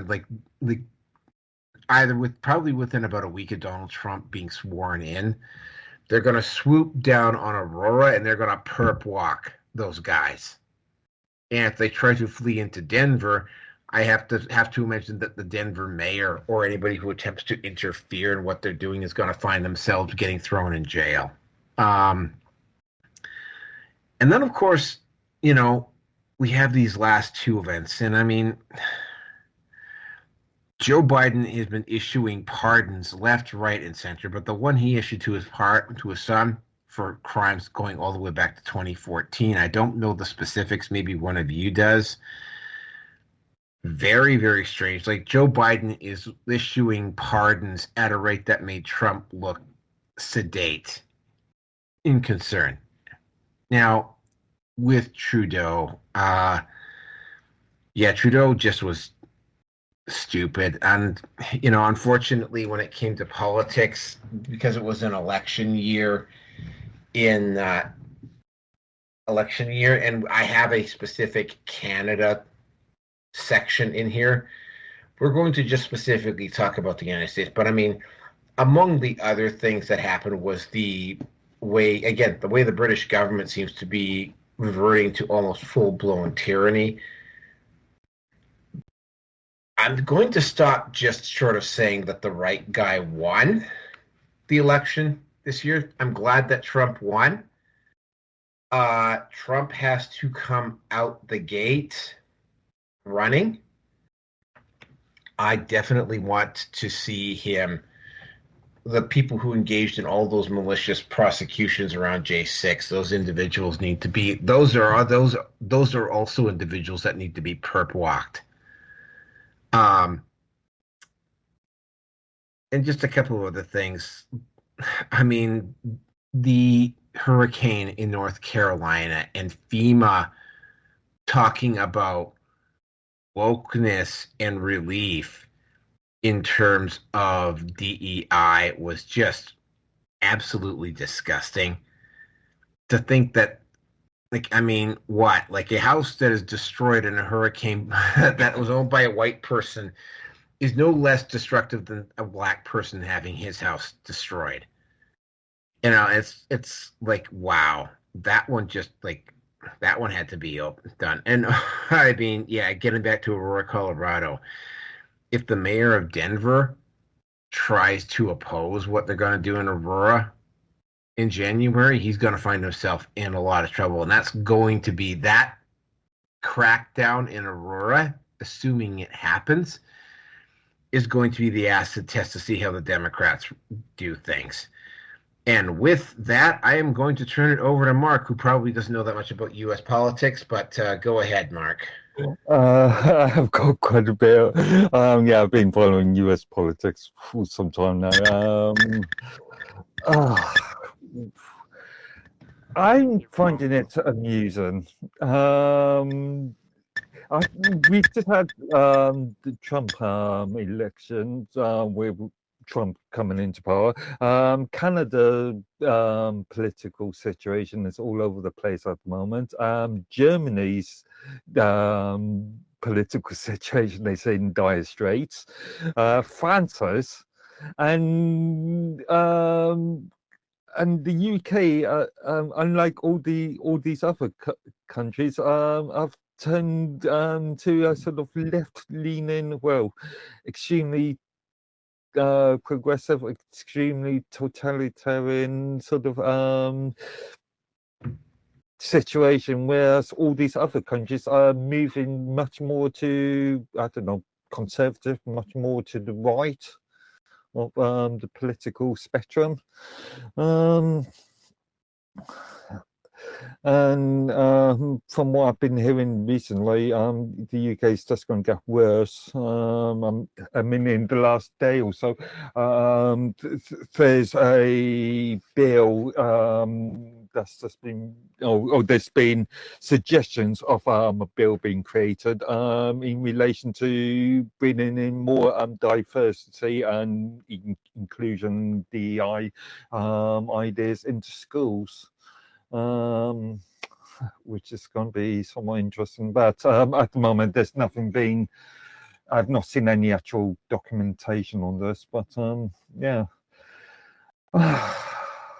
don't know,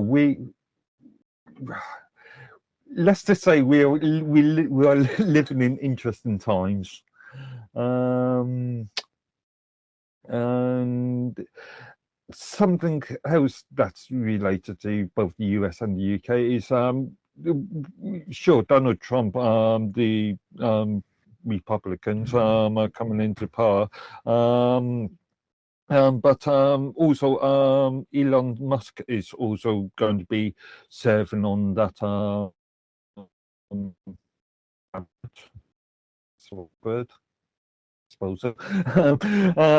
But also Elon Musk is sort of criticising the UK government, which fair dues. But if he does become a part of the American political situation, then I am uneasy about this because it would be easy pickings to call suggest that the US is then interfering with UK politics.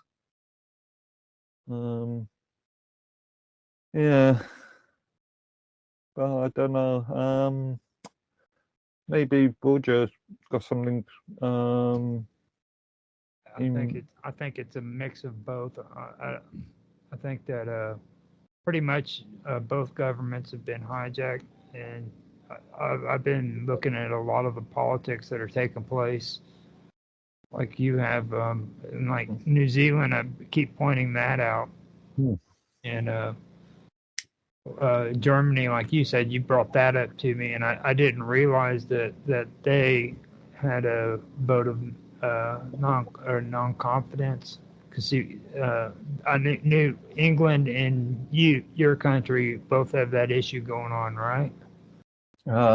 There's been no suggestion of vote of non-confidence. As far as I'm aware, there hasn't been sufficient letters written to the 1922 committee.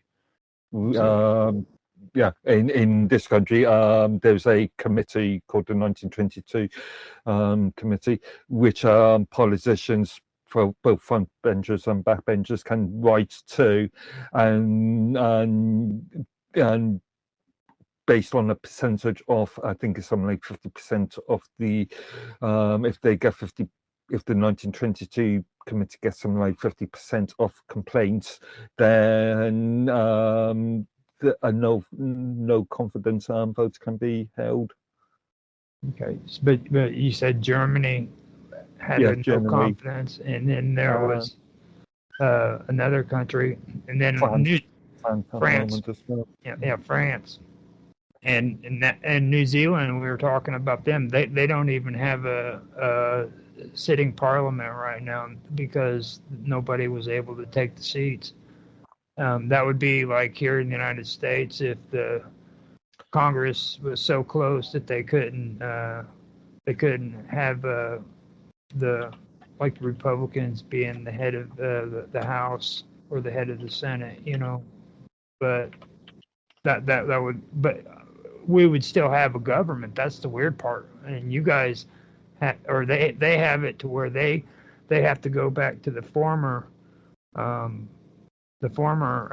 representatives for the old government rather than have them replaced with a new one. So that's kind of weird. I'm not used to that kind of stuff. So it's like, it's really weird how that's all working out. And this is happening everywhere. This goes back to what I was saying. I think that all of these countries, they've been influenced by something that's causing this, because I just found out that officially Donald Trump isn't voted in as the standing president yet, because Arizona has yet to turn all of their votes in. Until every one of those votes are counted, he's not going to get the majority vote.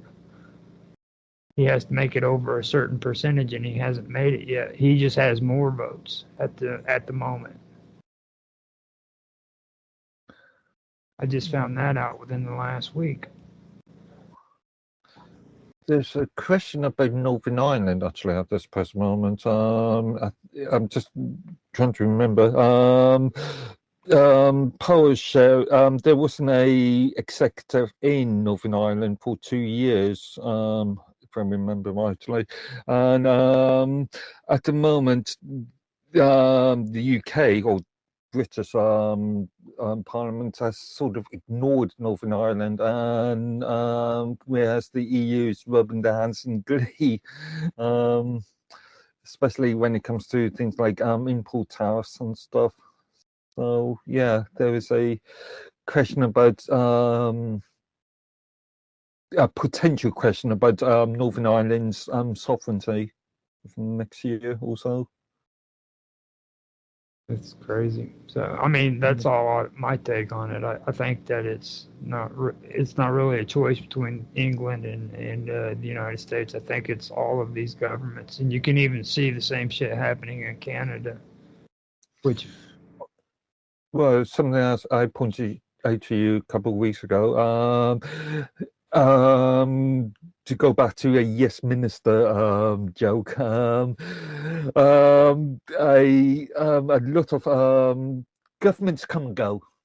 Once every 4 or 5 years, new government, but a lot of the real power lies in the hands of the senior civil servants. We've seen in this country the Home Office disagreeing with the previous couple of governments, and the politicians in charge of the Home Office at the time not having the balls to take control. Mm-hmm. Well, I mean, that's the thing that gets me. It's just, that's the best I can say about it. So, the rest is up to you. Like I said, to quote a old Chinese prophet curse, may we live in interesting times. Really? Fucker. But yes, Steve, carry on. I guess that, Roger, do you have anything to say, or is it up to me now? Oh, okay. Yeah, actually, there was something that did catch my mind here, and I've noticed that nobody wanted to catch on to this after we had this conversation. But this is something me and Naroki kind of geek out on together, and I agree with him on a lot of this stuff. It goes on to about the internet and how they're censoring everybody on the internet and through these organizations. I got to go back up here real quick because I was like NGOs or what? No, in here we had a conversation about GARM, okay, and Twitter and X. Elon Musk went after GARM over its practices and actually put it out of business pretty much. And see, you know how we come in here and we always talk about this woke movement, and we start talking about how all of Walt Disney World does everybody wrong because of their wokeness. This all stems from this group right here called GARM. We did go into that as a topic. Yeah, and it was a pretty good topic, and that'll be in the technology section, which is next. And we do have to keep this moving. So, well, I mean, I wanted to mention something though when it comes to politics because go ahead. We can talk about that now. The thing about it is you guys were talking about Elon Musk and joining up with the cabinet. Now, what's his name? That one Arab dude that's on it. He's a part of the same committee that's going to go after a lot of these organizations. Now, Donald Trump is point blank put it out there that there's going to be a lot of changes taking place, and for one thing, they're going to go after these companies that are enforcing things that go against our constitutional rights. Like you're going to see a lot of heavy fines they're going to be brought up against YouTube. You're going to see it against them. I believe. Reddit's on that list for sure.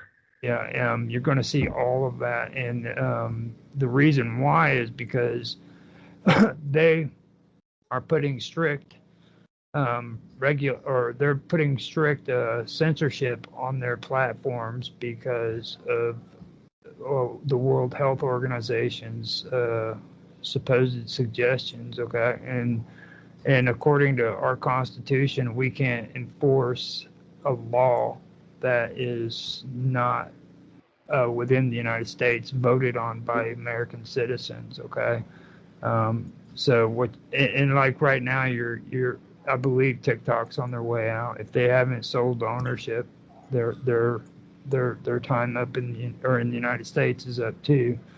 But you're going to see a lot of that take place. YouTube Premium or YouTube Plus has already amped their prices up because they're anticipating the fines.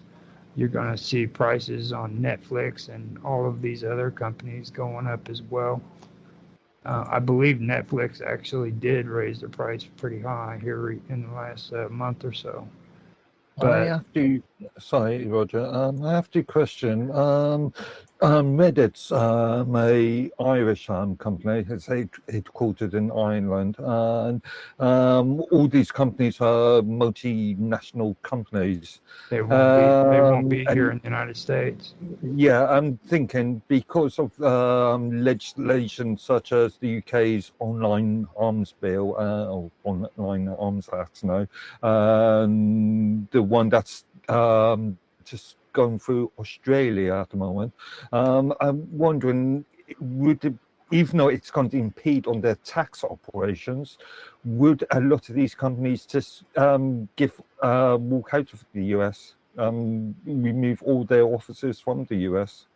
Well, it matters where their address is. Okay, like if they want to be a multinational corporation, they have to have an address. Now, if their address is in the United States, they can be a multinational corporation, but they still have to abide by U.S. regulations. Yeah, but they can also be a multinational or multi-international corporation and not have offices in the US. I mean, the only way they can do that is to go private. Once they go private, they can do whatever they want. But if they go international on the form to become a corporation, they have to have an address. There's no way around that. But it doesn't have to be in the US. Right, exactly. So they have to relocate. Yeah. They have to change their address and relocate. If they're here in the United States, then and Reddit, I guarantee you, Reddit's probably going to be taken out of the United States when it comes. They're going to do another TikTok on them. I can almost bet that. Thinking they may just leave just because they say it's economically more. They can't afford to. You realize how much revenue these internet companies make? I'm not saying they're going to shut down the platform, or they're not going to shut down access to the platforms in the US. I'm just saying that they are moving out of the US for tax reasons. So that would reduce on the tax reasons. You're not getting what I'm saying. It's not their it's not their resources and stuff. Once the United States does this, there will be no Reddit here in the United States. You will not get on the internet and go to your Reddit account. It will not be there. Yeah, I could hear a lot of arguments against that. VPN. A lot of people. Well, see, Constitution here in the United States doesn't play on the free market shit. You know what I'm saying? The FFC and everything is actually a non-governmental organization. Yeah, I mean, as far as these private companies are concerned, you shutting down 25% of all popular social media platforms, and I can hear a lot of complaints from the free market advocates. It's going to happen. You look at right now with TikTok. Okay, they have to change ownership or they're gone, and I don't even know for sure if they've done that yet. So, Okay. That's all I got. Okay. That's all I got. Okay, Rusin, have you commented yet, or can we move on? Haven't commented yet. So this is okay. Nikki Haley, yeah, she was a lame duck. Free throw, Hail Mary, didn't work. Trump wins the nomination, goes into further lawfare, beats the share of Biden. We'll not go into the whole thing with Judge Marchand. Benny Thompson.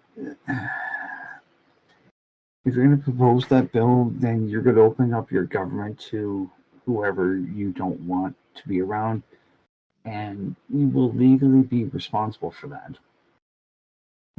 Democrats Project 2025. Yeah, I had a disagreement with a certain person between the two of us.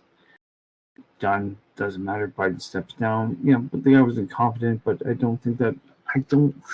My opinion is that Biden is not the person that you see in front of you, compared to what he was at the end of Obama's administration. Oh yeah, suspicious activity of Wall Street the day before the attempted assassination of Trump. Yeah, there was a lot of fuckery going on with that one. Supreme Court rose against Biden about minimum sport, whatever. JFK drops out of the race. Yeah, RFK. Thank you. All right, RFK jumps out of the race, supports Canadians. Trump. Fuck you. RFK Jr. You forgot the junior part. Drops out and supports Trump. Well, that's when he also brought in Tulsi Gabbard as well too. I'm not too sure about her, but we'll see how that turns out. Who cares? Professor Richtman, fuck whatever. FEMA's really been nothing more than a heavy-handed use of government to smash on the population, so we'll leave that one alone. Okay, now the whole thing with Trump goes on Rogan, that actually was predicted back in 2014 or so by some remote viewers, but they were too far ahead of their time when they saw that vision. So when it actually happened, it was a moment in time waiting to actually occur. And that's really, I think that was one of those pivotal moments in human history.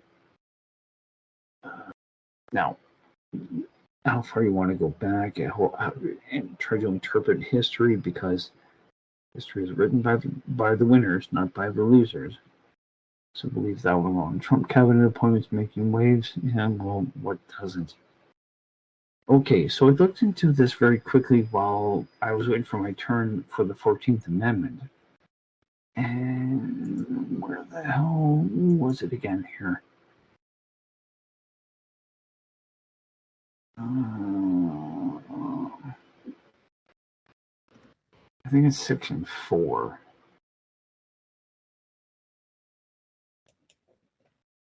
Yeah, okay. So the validity of the public debt of the United States authorized by law, including debts incurred for payment of pensions and bounties for services in suppressing insurrection or rebellion, shall not be questioned, but of the United States, nor any state shall assume or pay any debt or obligation incurred in aid of insurrection or rebellion against the United States, or any claim for the loss or emancipation any slave. It pretty much applies to everybody in the U.S. But all such debts, obligations, and claims shall be held illegal and void. I think that's what they're going after is Section 4 of the 14th Amendment. I could be wrong, but that's the only thing that really makes any sort of sense to me. No person shall be a senator, representative of Congress, or electoral president, or vice president, or hold any office, civil or military, under the United States or any or under any state who, having previously taken an oath as a member of Congress or as an officer of the United States or as a member of any Senate, legislature, or executive or judicial officer of any state to support the Constitution of the United States shall have engaged that's section 3, have engaged in insurrection or rebellion against the same or given aid or comfort to the enemies thereof. But Congress may, by a vote of 2/3 of each house, remove such disability. So I think that's where that whole thing comes from. My apologies for being a little bit more drawn out, but if we're going to talk about it, I'm going to try to dive into it. Yeah, so it's going to be more attempted legal lawfare against Trump. Mayors of Boston, that fucking dumb Asian cunt. Fuck me. Well, I'd rather fuck her into the mattress. She'll probably come calling back. And Denver openly declared resistance to mass deportations. Well, at the end of the day, you know what? If there's going to be some executive order that's going to override state or municipal, local jurisdiction, they're going to push it through. Trump threatens 25% tariff in Canada. Oh, fuck. God damn it. Okay. I'm going to hold that until we get to Canada. But the problem with Canada is that it's all about Trudeau making his own fucking problems, and he's going to blame everybody else but him. Joe Biden pardons son for offenses back to 2014. Okay, that one is actually interesting. When you're given a pardon, you cannot plead the fifth, so you have to answer as to what happened. And I'm still of the opinion that Joe Biden, the one that we see in front of us, that's not the same sexual deviant, the one that molested his daughter or whatever else you want to throw at him.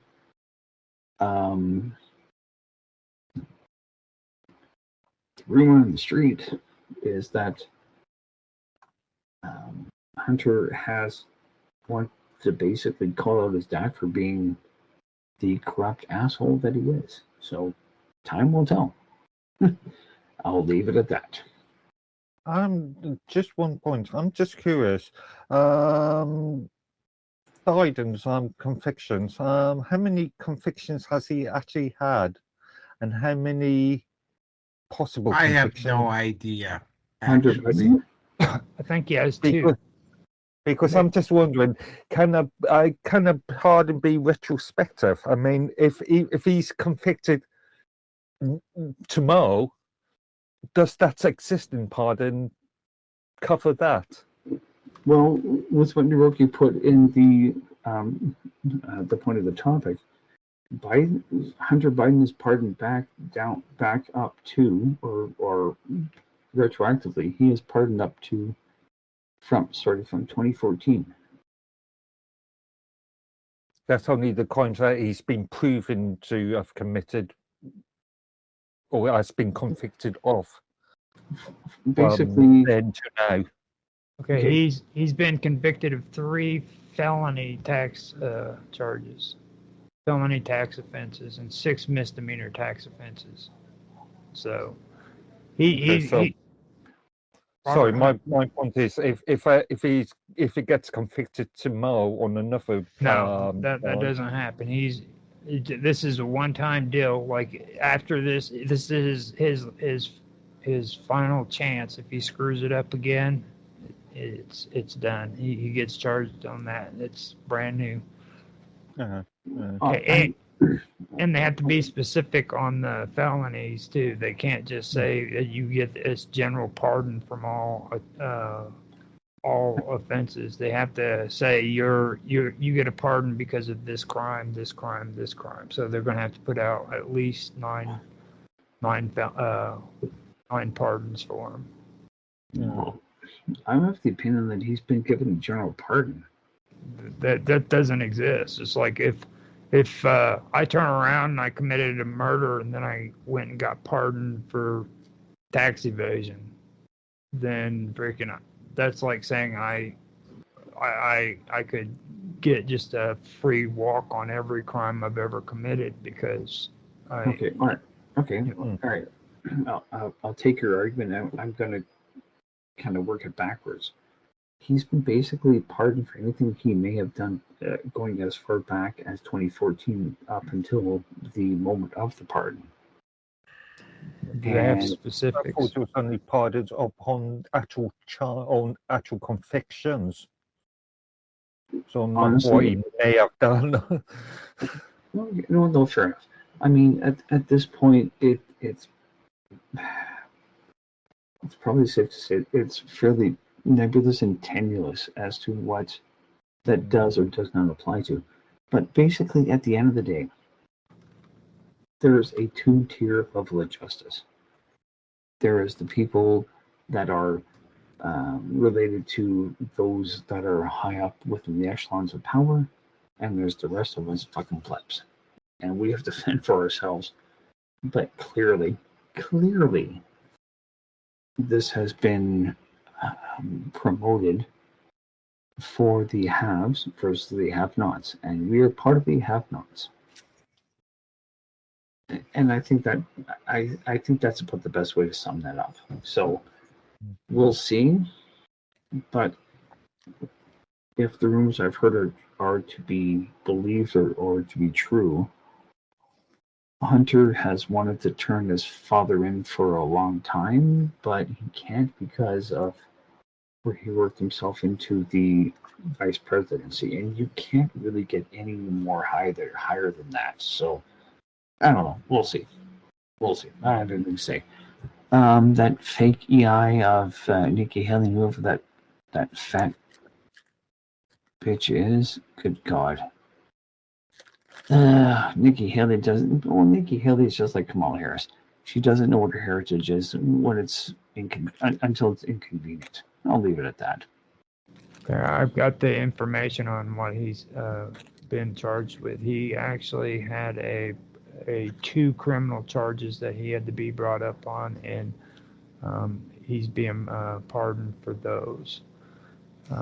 So it's 2 of those, and then he had an issue related to his gun ownership, where he was found guilty by a jury in Delaware. Yeah, actual convictions rather than charges. Yeah, Right. charges. I remember that. Yeah. Okay, guys, we have to get this moving here. Yep. Sorry. Oh, Naroki No, hates us. fine. He hates us. Well, He's like, I mean, you it's- guys are gonna keep me up late. I'm gonna fall asleep here. Oh, dude, actually, that's the thing I was about to say here. Like I had a really brutal day at work today. I know. And I'm like, So I keep posting the bikini pics for you so that it gives you something to look at. thank you very much. It's as it currently stands. It's like, I mean, I'm not going to be getting to bed till and keep. What is that noise? Do you hear that?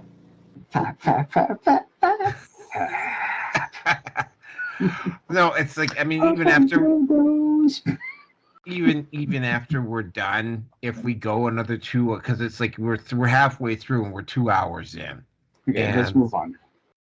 Well, it's like I just want to say, do we want to just like call it and pick this up again tomorrow? Because like my brain's just like I'm starting to I'm glazing over here.